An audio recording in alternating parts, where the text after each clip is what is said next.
G'day there guys, if I dropped my dog right now, I would be considered an arsehole, but thank God I'm not gonna do that. It's your main man Markee, and welcome back to another episode of r/AmITheA. Now if you like today's bloody good content, I want you to sit back, relax, chuck a prawn to the barbie, and get ready for some r/AmITheA content.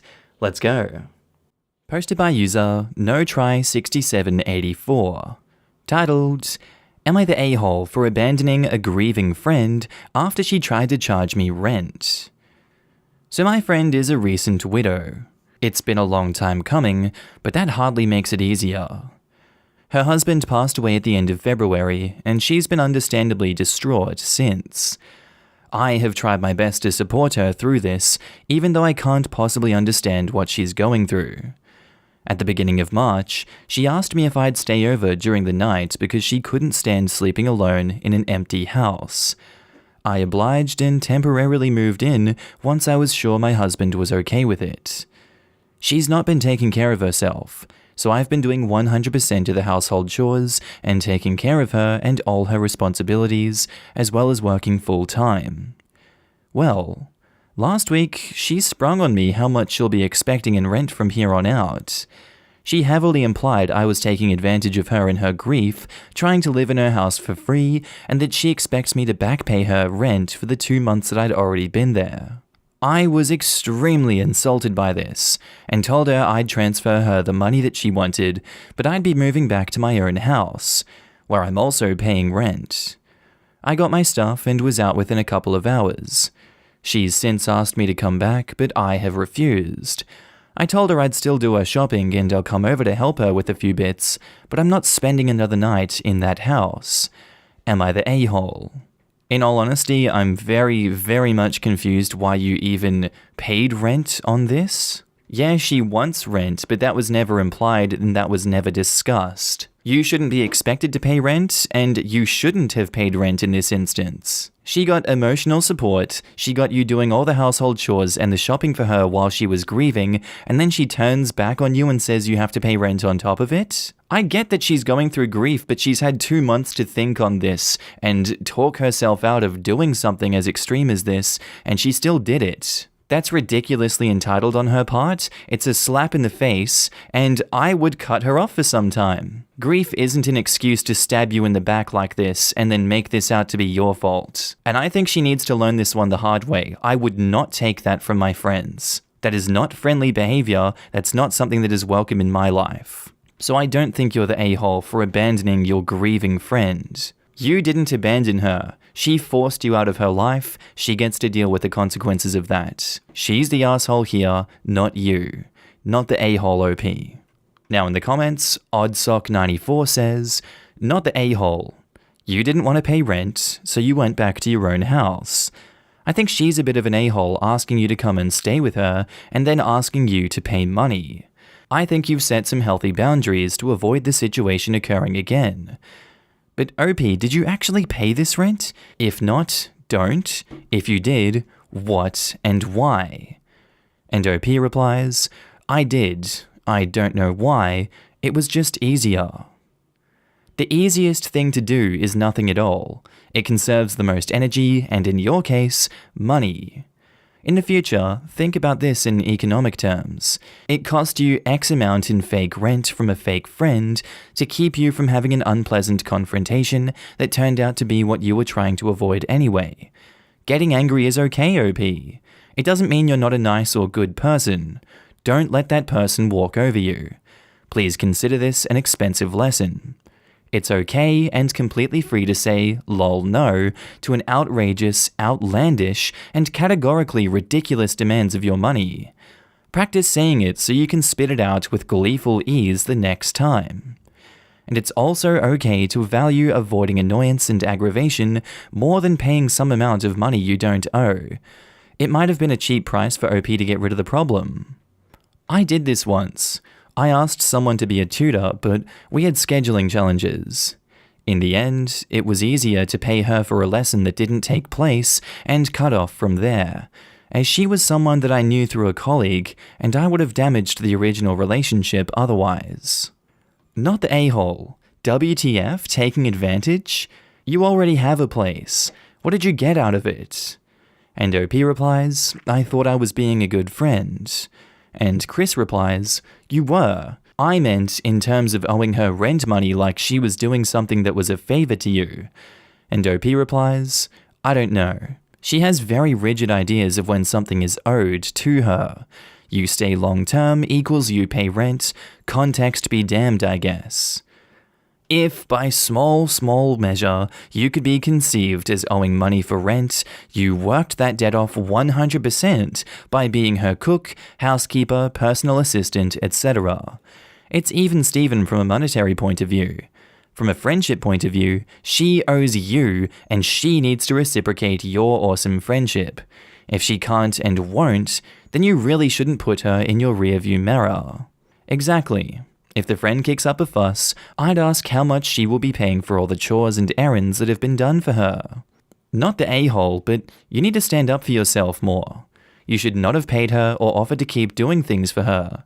You should have explained why her request was inappropriate and left, leaving the ball in her court to continue your relationship with more appropriate boundaries. This reads like you're still learning how to not get completely walked over. And OP says, I agree. I hate upsetting people, but stuff like this keeps happening to me, so I need to do something about it. OP, you might actually benefit from some therapy to help with this.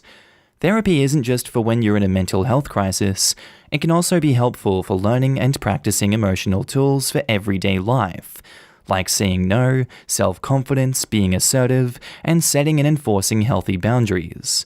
If you don't want and don't have the budget for therapy, then I'd recommend checking out books on setting and enforcing healthy boundaries with others such as this or this one, whichever books you prefer.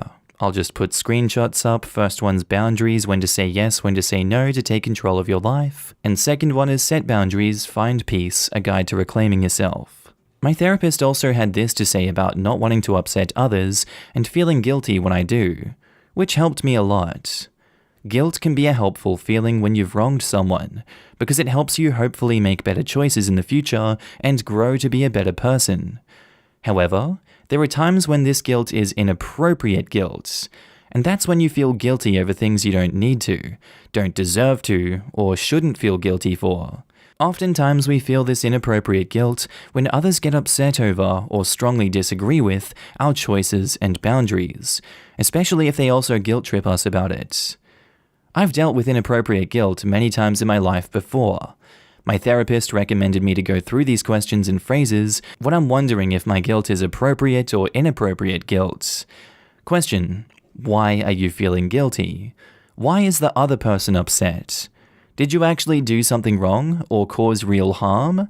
Or did you just do something innocuous, not harmful, that the other person doesn't want you to do? Does the other person have an ulterior motive for making you feel guilty?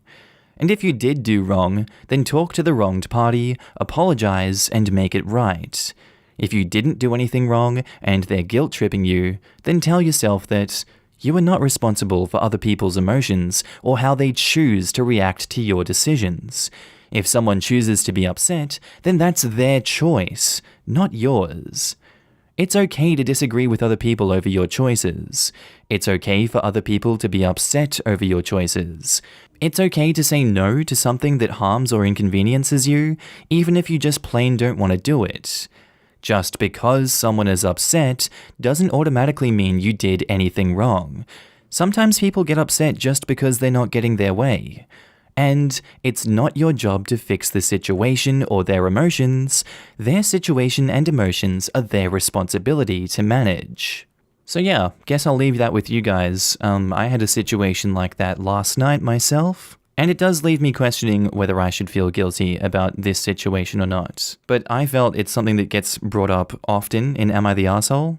And that was, someone ate my food in the fridge that was mine. And I feel like I should have boundaries when it comes to my food. So yeah, was Markee the a-hole in this situation? Who knows? Let's move on to the next story.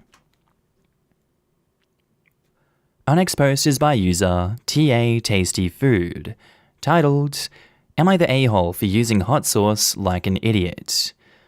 So I love hot sauce. My favorite is Tabasco, but I just frickin' love all hot sauce. For years, I've carried a mini bottle of Tabasco in my purse and some emergency mini packets in my wallet. I don't pull it out at the restaurant because it's in poor taste in my culture, and most restaurants don't allow it. It's mostly for takeout, eaten on the go for when I go to spice-intolerant close friends' houses. I'm also weird in that I don't put it all over my food mix or mix it in. I'll put a few drops or a squirt on individual bites of food because I like to alternate between spicy and regular bites.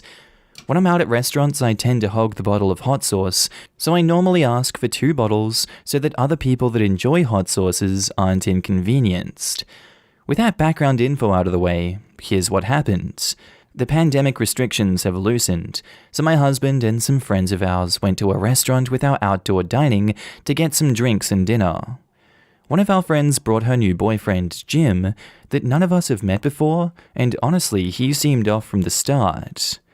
He openly ogled myself and other women in our group. He made a joke about how people with Down syndrome are a drain to society after a friend updated us on how her daughter with Down syndrome was doing, and he consistently talked down to my friend. When our food arrived, I asked for a second bottle of hot sauce and began to do my thing with it. When he saw what I was doing, Jim gave me the dirtiest look, then asked why I was using hot sauce like an idiot. I briefly explained to him why, and he then turned to my friend/his girlfriend and told her, "You didn't tell me OP was an effing R word." And I'm not gonna lie, I saw red. I told him off about everything wrong he'd done through our get-together, and that anywhere he was, I would no longer be because he was so disgusting and disrespectful. I then flagged down our waiter, got a to-go box for my hardly touched meal, paid my husband and I's tab, and then walked out. I just couldn't be around someone like him. Later, I got a text from my friend telling me I humiliated her, and that all of our friends followed suit and left because they couldn't stand him either, as well as told her that they refused to be around him. She told me I alienated her and made everyone hate her. I feel like a total dick now because I didn't mean to hurt her, I just wanted to get away from her awful boyfriend before I caused an even bigger scene. She's now begging everyone to give him a second chance, and none of us will. And he's been cursing us out and calling all of us heartless a-holes. So, am I the a-hole for this? OP has offered the following explanation for why they think they might be the a-hole. I think I might be the a-hole because my friend doesn't have many friends, and she pretty much was told by her only friends that we won't F with her when her boyfriend is around. They moved in together recently after a couple months of dating, so it'll apparently be nearly impossible to not be around him according to her, and that cutting off the love of her life means we're effectively cutting her off. While I sympathize that she doesn't have many friends, and that you pretty much won't hang out with her when her boyfriend is around, she chose an absolute low value, I dare say no value male, negative value male to be the love of her life. He presents no value to society, I'm just going to put that out now. This is 100% on herself for not vetting this guy properly, bringing him into a social interaction, knowing what he's like, knowing his views on these things. The nail in the coffin was dragging the Down syndrome kid from the first place upon just meeting you guys, and basically attacking the friend for having a Down syndrome daughter.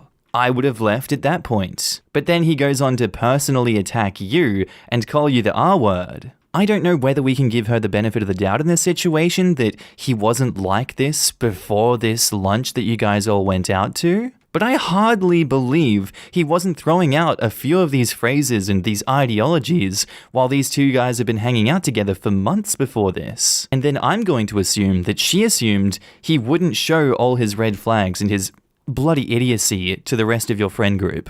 At the end of the day, the fact that she doesn't have many friends and will continue to lose friends is completely on her. This man should not be the love of anyone's life. He could definitely never be the love of my life. And this should be a rude awakening to her. Sometimes you really just have to learn the hard way about what people you want and should have in your life. And your question is, are you the asshole for using hot sauce like an idiot? No. You're not using it like an idiot. That's your preferred way of eating. It might be weird, but there's nothing wrong with that. There is, however, something wrong with him, and her enabling him. There is definitely something wrong with that. You, OP, you are not the a-hole. Now in the comments, Evocative Enigma says, not the a-hole. Oh my god, that guy deserves to be told off. How is it that everyone else in the group didn't, and thought his words were okay? Your friend with the daughters. How is it that she didn't immediately at him? I would have gone off as well, and made sure that my friend knows not to call anyone the R-word, even if they are mentally challenged. That is not something to call someone. I'm a caretaker for my mentally challenged cousin. That word is basically treated like a slur as well.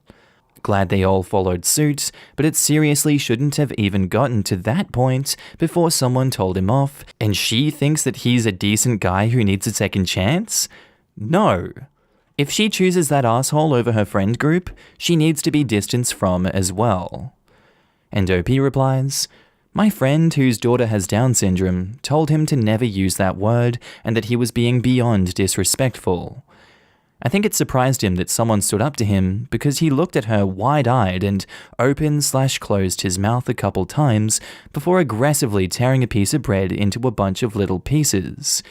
Throughout the meal, my friends and I repeatedly asked him to stop using slurs and being inappropriate, and one of my friends pulled our friend aside while they were in the bathroom together to ask her what the hell was up and if she felt safe, and our friend just blew her off.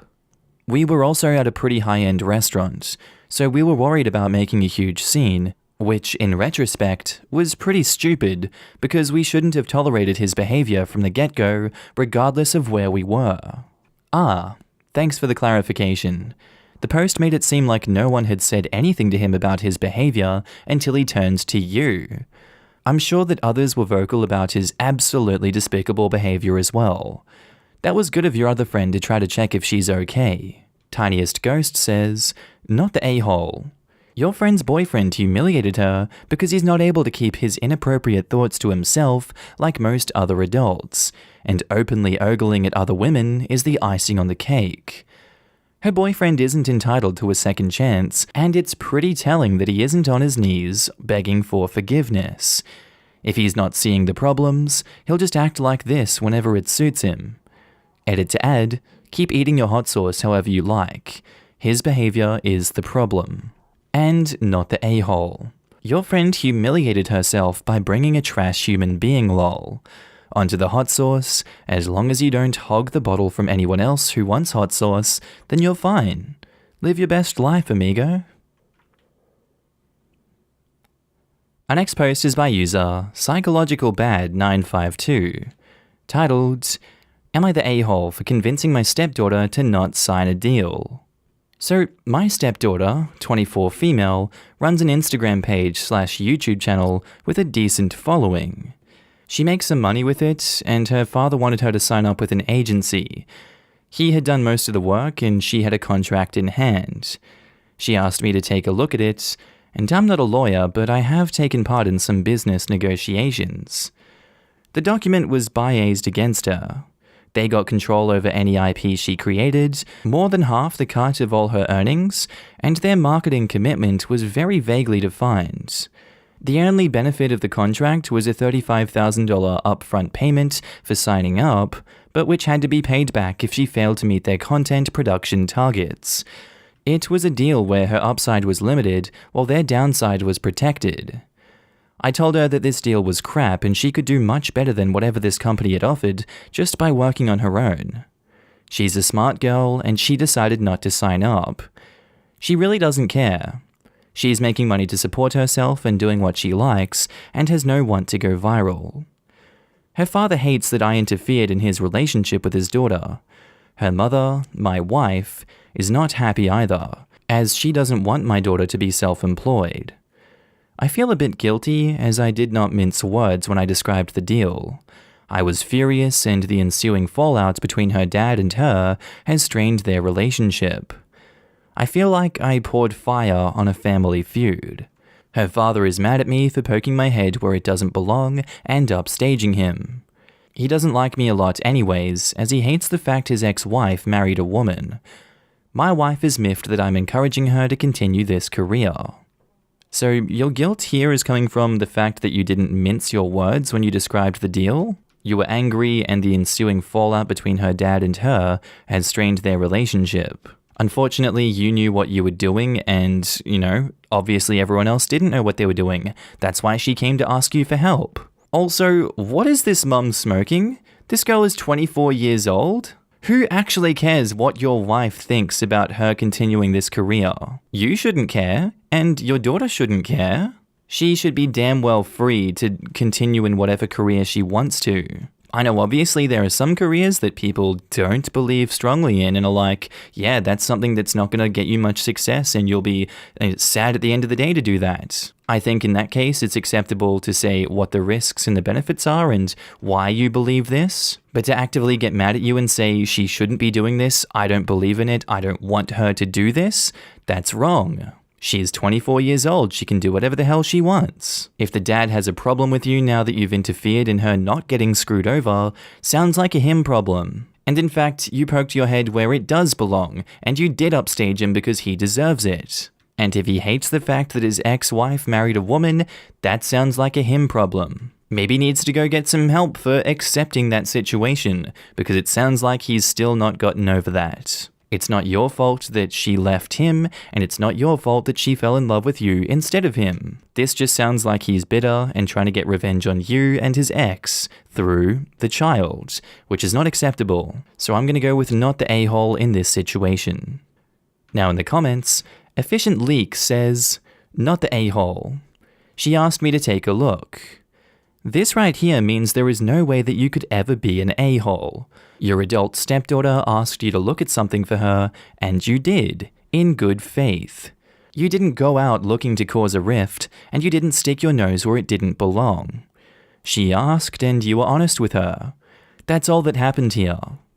The fact that both her parents seem okay with a company taking advantage of her is far more concerning to me, honestly. And on top of that, if it's a major contract that impacts the daughter's future, which on top of her not completely understanding what she might sign, is enough reason to hire a lawyer to check it out. Even if it's a good and friendly agency, the important fact is that they had it drafted by a lawyer, and usually some kind of legal team, so there might be terms that are negotiable to make both partners happy in the long run, instead of having to renegotiate at a later point to the disadvantage to one party and potentially burning bridges. Most of those influencer management companies are absolute scams. I've seen a few videos relatively popular people posted about how they're essentially trapped in those contracts without a real way to get out. The vague things promised are vague for a reason. The company ends up not actually doing anything while happily collecting half their income. The contracts usually last years as well. How do these companies do it? They rope in people looking to expand their careers who have heard that a manager can do great things for you.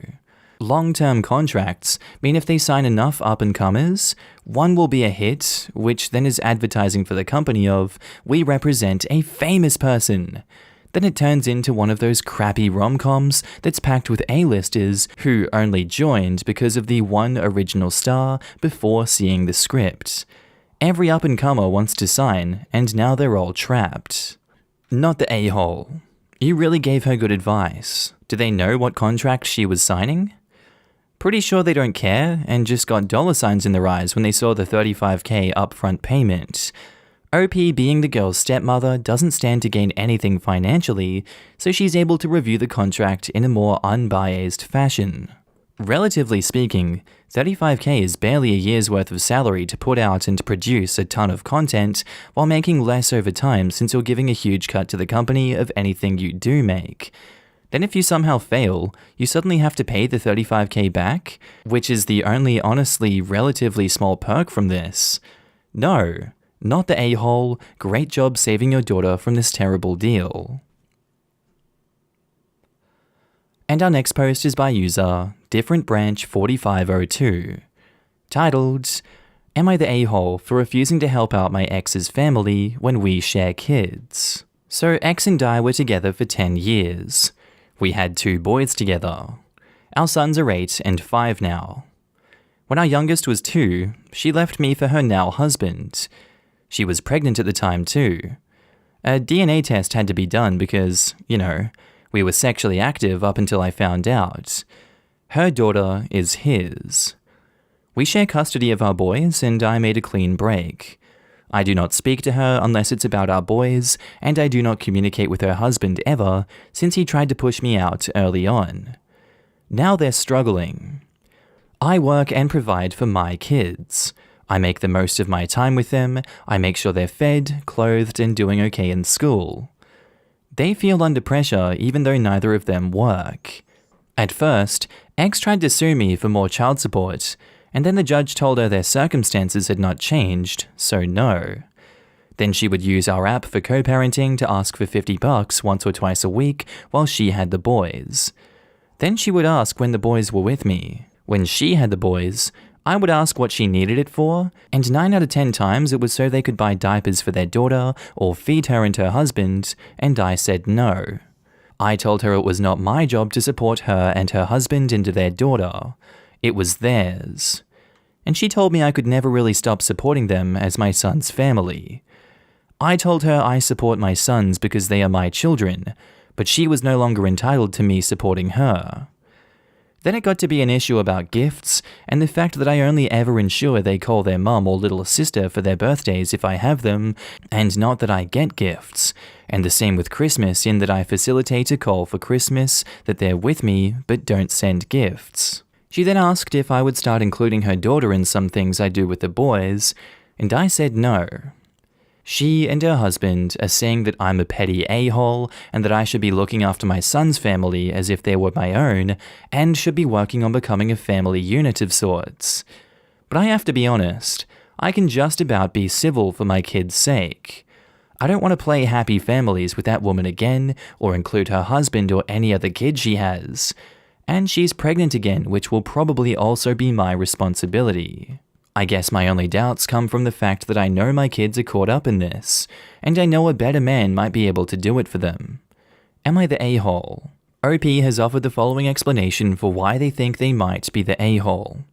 My doubt about being the a-hole comes from knowing my kids are caught in the middle and that they deserve to have a healthy family unit, and most kids would always dream their parents can get along, and everyone can be friends and family, and the fact I hate their mum and her husband, though I never say it, isn't really great for them.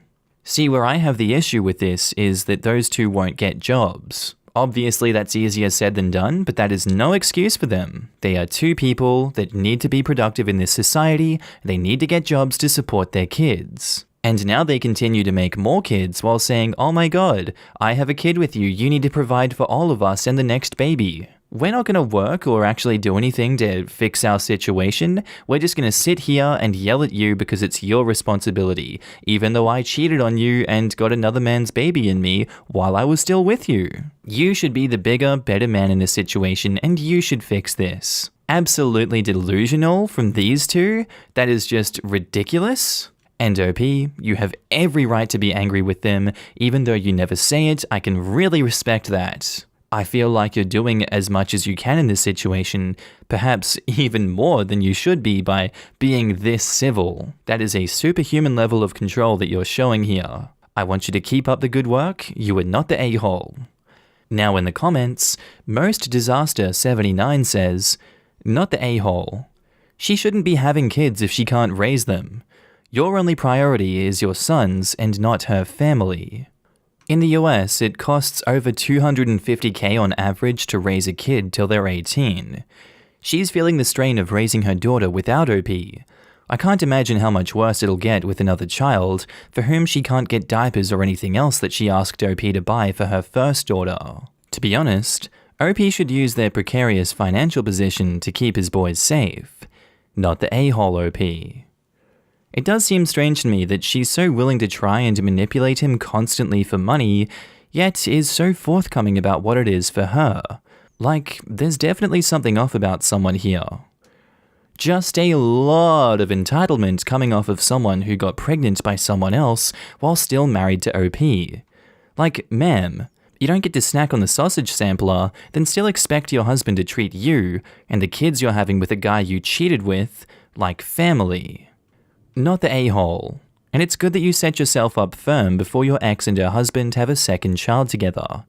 It's really concerning that neither of them work, yet have their own child plus partial custody of the two that you share with your ex, and are requesting further assistance from you.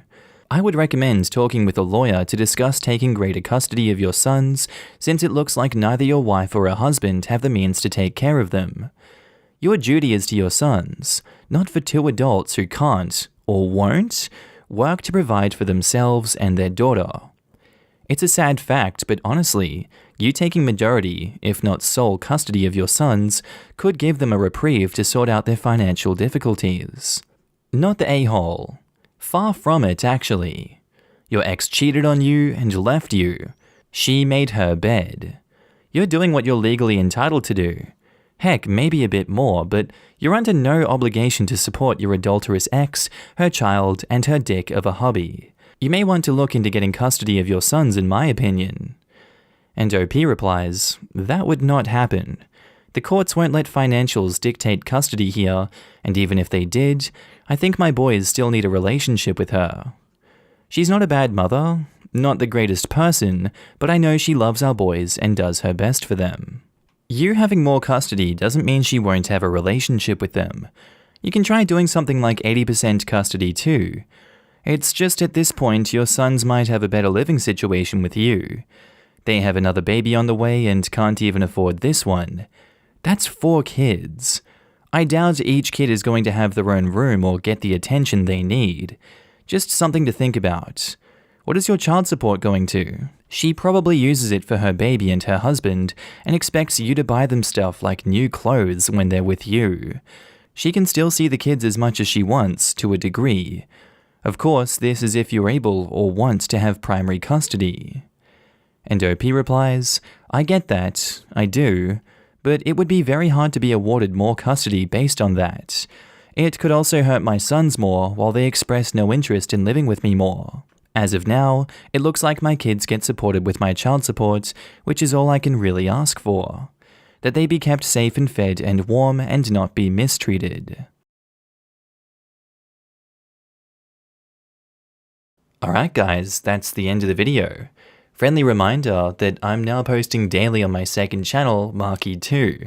If you want to laugh at memes with me, link is down in the description below. On phone, you just click that little arrow underneath the video. I also want to say thank you to all my channel members and Patreon subscribers. Your names are currently floating down the screen here, and I love to see all of you guys. Thank you for joining me on this journey. Thank you for supporting me. I really appreciate it.